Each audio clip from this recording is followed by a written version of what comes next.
Assalamualaikum warahmatullahi wabarakatuh. Perkenalkan, saya Syifa Safinatun Naja dengan NIM 24411051137 kelas 4 PGMIC. Di sini saya akan memenuhi tugas akhir semester mata kuliah metodologi studi Islam yang dimana diampu oleh Bapak Ishak Suryanugroho MSI. Adapun tugasnya yaitu memberikan pengertian secara bahasa dan juga istilah metodologi studi Islam. Baik, secara bahasa, metodologi studi Islam itu ilmu yang membahas tentang cara pendekatan, metode, teknik, dan langkah-langkah yang digunakan untuk memahami, mengkaji, meneliti, serta mengembangkan ajaran Islam. Secara etimologis, metodologi berasal dari kata Yunani, yaitu methods, yang berarti jalan atau cara ditempuh untuk mencapai tujuan, dan juga logos itu yang berarti ilmu. Sementara itu, studi Islam itu adalah usaha sistematis untuk memahami ajaran Islam yang bersumber dari Al-Quran, hadis, ijma', qiyas, dan juga berbagai para khazanah pemikiran Islam. Dengan demikian, metodologi studi Islam itu adalah ilmu yang mempelajari berbagai metode yang digunakan untuk memahami Islam secara benar, objektif, komprehensif, dan juga bertanggung jawab. Baik, keberadaan metodologi sangatlah penting karena tanpa metode yang tepat, seorang dapat mengalami kesalahan dalam memahami ajaran Islam. Sebagaimana Allah Subhanahu wa taala berfirman, Bismillahirrahmanirrahim, Qul hal yastawil ladzina ya'lamuna wal ladzina la ya'lamun. Yang dimana artinya, katakanlah, apakah sama orang-orang yang mengetahui dengan orang-orang yang tidak mengetahui. Quran Surah Az-Zumar ayat 9. Adapun tujuan-tujuan dari metodologi studi Islam itu ada 5. Yang pertama, memahami Islam secara benar. Yang kedua, menghindari kesalahan penafsiran. Yang ketiga, mengembangkan pemikiran Islam. Yang keempat, menjadikan Islam sebagai pedoman hidup. Dan yang kelima, menjawab tantangan zaman secara ilmiah. Adapun pernyataan soal yang kedua, yaitu Islam dibangun atas 5 pondasi yang dimana apabila seorang muslim mengingkari salah satunya, apakah ia akan tetap dikatakan sebagai seorang muslim atau tidak. Bagaimana Rasulullah SAW bersabda, Buniyal Islamul alal khamsin, yang artinya Islam itu dibangun atas 5 pondasi. Hadis riwayat Bukhari dan Muslim. Yang pertama, pondasi yang paling utama itu adalah syahadat, yang mana bunyinya asyhadu an la ilaha illallah wa asyhadu anna muhammadar rasulullah, yang artinya bahwa tiada Tuhan selain Allah dan Nabi Muhammad adalah utusan Allah. Syahadat itu merupakan pondasi pertama dan utama dalam Islam. Syahadat berarti mengakui bahwa tidak ada Tuhan yang berhak disembah selain Allah Subhanahu wa ta'ala dan Nabi Muhammad SAW sebagai utusan Allah. Syahadat juga menjadi pintu masuk seseorang ke dalam agama Islam dan menjadi dasar seluruh amal ibadah. Adapun hikmah-hikmah syahadat itu, yang pertama, meneguhkan tauhid, yang kedua, menumbuhkan keikhlasan, yang ketiga, menjadi dasar seluruh ibadah, dan yang keempat, membentuk kepribadian muslim. Baik, untuk status jika tidak syahadat terpenuhi, apabila seorang tidak meyakini syahadat itu, maka ia tidak dapat disebut sebagai muslim karena syahadat merupakan syarat utama dalam Islam. Yang kedua itu adalah sholat. Sholat adalah ibadah wajib yang dimana dilakukan 5 waktu dalam sehari. Sholat merupakan tiang agama bagi seorang muslim, dimana Allah Subhanahu wa ta'ala berfirman dalam surah Bismillahirrahmanirrahim, Inna salata 'anil fahsya wal munkar, yang dimana artinya sesungguhnya sholat itu adalah dapat mencegah dari perbuatan keji dan juga munkar. Quran surat Al-Ankabut ayat 45. Adapun manfaat dari sholat itu yang pertama mendekatkan diri kepada Allah Subhanahu wa taala, yang kedua itu membentuk disiplin, yang ketiga menenangkan jiwa, dan yang keempat itu mencegah kemaksiatan. Dan status bagi orang yang melanggar atau yang tidak memenuhi perintah sholat itu mayoritas ulama berpendapat bahwa orang yang meninggalkan sholat, yang tidak melaksanakan sholat itu karena masih malas dan masih muslim tetapi berdosa besar. Jadi ulama itu berpendapat jika orang yang meninggalkan sholat itu masih dikatakan muslim tapi mendapatkan dosa yang besar. Jika mengingkari kewajibannya maka ia akan dapat dikeluarkan dari Islam. Adapun yang ketiga, pondasi yang ketiga adalah puasa, sebagaimana Allah Subhanahu wa taala berfirman, Bismillahirrahmanirrahim, ya ayyuhalladzina amanu kutiba alaikumusiyam, yang dimana artinya wahai orang-orang yang beriman, diwajibkan atas kamu berpuasa. Quran surah Al-Baqarah ayat 183. Puasa adalah melatih kesabaran, pengendalian diri, dan meningkatkan ketakwaan, yang dimana puasa itu adalah menahan diri dari hawa nafsu, makan, minum, dan hal-hal yang tidak diperlukan, yang tidak dianjurkan ketika sedang berpuasa.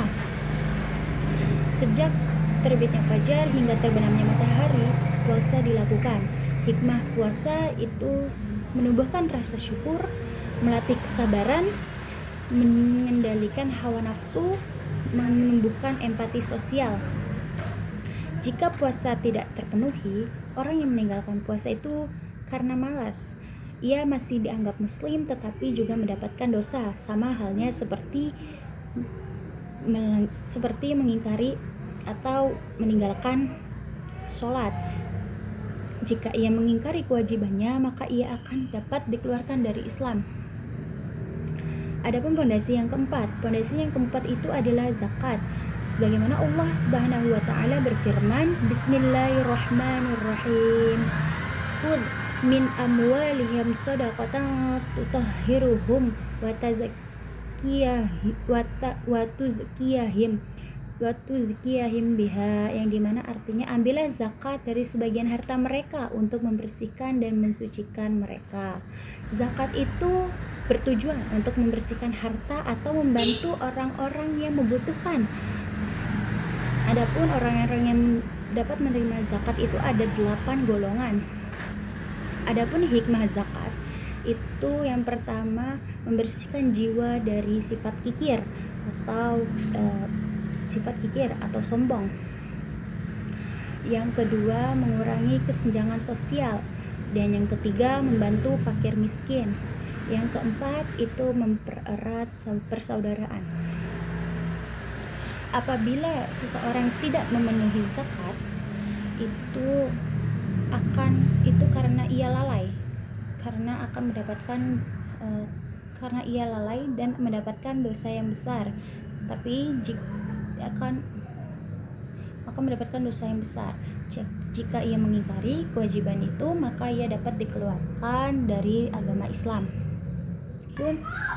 Pondasi yang kelima adalah haji, di mana Allah Subhanahu wa taala berfirman, Walillahi 'alan nasi hajjul baiti minastata'a ilaihi sabila, yang dimana berarti mengerjakan haji adalah kewajiban manusia terhadap Allah, yaitu bagi orang-orang yang mampu. Quran surah Al-Imran ayat 97, yang dimana haji merupakan ibadah wajib bagi muslim yang mampu secara fisik, finansial, dan keamanan perjalanan. Adapun hikmah-hikmah dari haji itu melatih kesabaran dan pengorbanan, mempererat ukhuwah Islamiyah, lalu menumbuhkan persamaan derajat, lalu kemudian mendekatkan diri kepada Allah. Dan status seorang muslim apabila ia tidak melaksanakan haji, jika ia belum mampu, maka ia tidak akan mendapatkan dosa. Tapi beda lagi jika ia sudah mampu tapi sengaja tidak melaksanakan haji, maka ia akan mendapatkan dosa. Jika mengingkari kewajiban haji, maka dapat keluar dari Islam.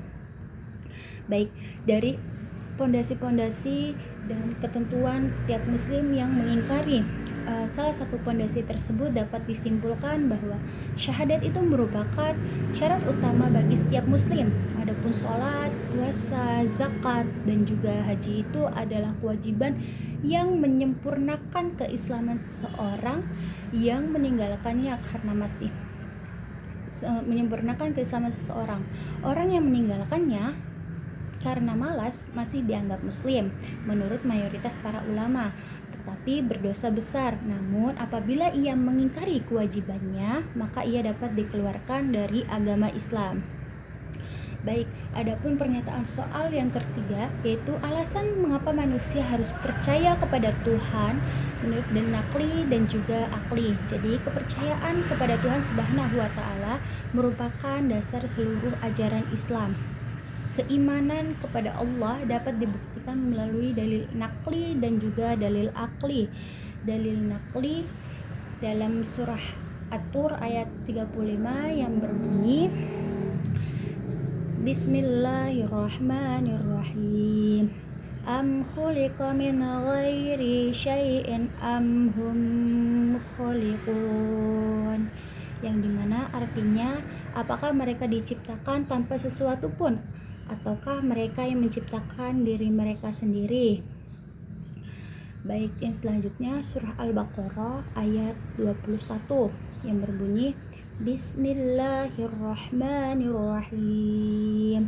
Ya ayyuhan nasu u'budu rabbakumul ladzi khalaqakum walladzina min qablikum la'allakum tattaqun. Yang dimana artinya, wahai manusia, sembahlah Tuhanmu yang telah menciptakanmu sebagaimana orang-orang terdahulu agar kamu tetap bertakwa. Adapun hadisnya yaitu berbunyi, Kul mauludin yauladun alal fitrah, yang dimana artinya setiap anak yang dilahirkan itu adalah fitrah. Hadis riwayat Bukhari dan Muslim. Baik, itu adalah dalil-dalil nakli maupun dalil akli. Itu yang pertama ada alam semesta yang teratur menunjukkan adanya pencipta, bahwa dalam semesta ini memiliki seorang pencipta, yaitu Allah Subhanahu wa Ta'ala.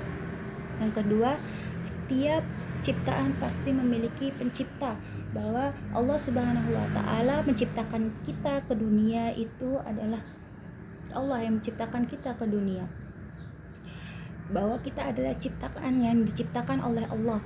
Baik, yang ketiga itu manusia memiliki keterbatasan sehingga membutuhkan Tuhan. Kita tidak bisa berdiri sendiri. Kita juga perlu bantuan dari yang menciptakan kita, yaitu Allah Subhanahu wa Ta'ala. Yang keempat itu hukum sebab akibat menunjukkan adanya penyebab pertama. Dan yang kelima, fitrah manusia selalu mencari tempat bergantung dan memohon pertolongan, yaitu kepada Allah Subhanahu wa Ta'ala. Baik, Allah Subhanahu wa Ta'ala berfirman, Bismillahirrahmanirrahim. Inna fi khuliqas samawati wal ardi wa ikhtilafil laili wan nahari laayatil liulil albab. Yang dimana artinya, sungguhnya dalam penciptaan langit dan bumi serta pergantian malam dan siang terdapat tanda-tanda bagi orang-orang yang berakal. Quran surah Ali Imran ayat 190. Baik, secara keseluruhan, secara kesimpulan, bahwa metodologi studi Islam ini adalah dibangun di atas 5 pondasi utama, yaitu yang pertama yaitu syahadat, sholat, puasa, zakat, dan juga haji. Karena pondasi tersebut harus diyakini dan dilaksanakan oleh setiap muslim. Kepercayaan kepada Allah Subhanahu wa Ta'ala itu didasarkan pada dalil nakli dan juga dalil akli. pada dalil Al-Quran, hadis, dan akal sehat. Dengan memahami Islam melalui metodologi yang benar dan mengamalkan rukun Islam, seorang muslim yang menjalani kehidupan sesuai petunjuk Allah Subhanahu wa taala untuk memperoleh kebahagiaan dunia dan juga di akhirat.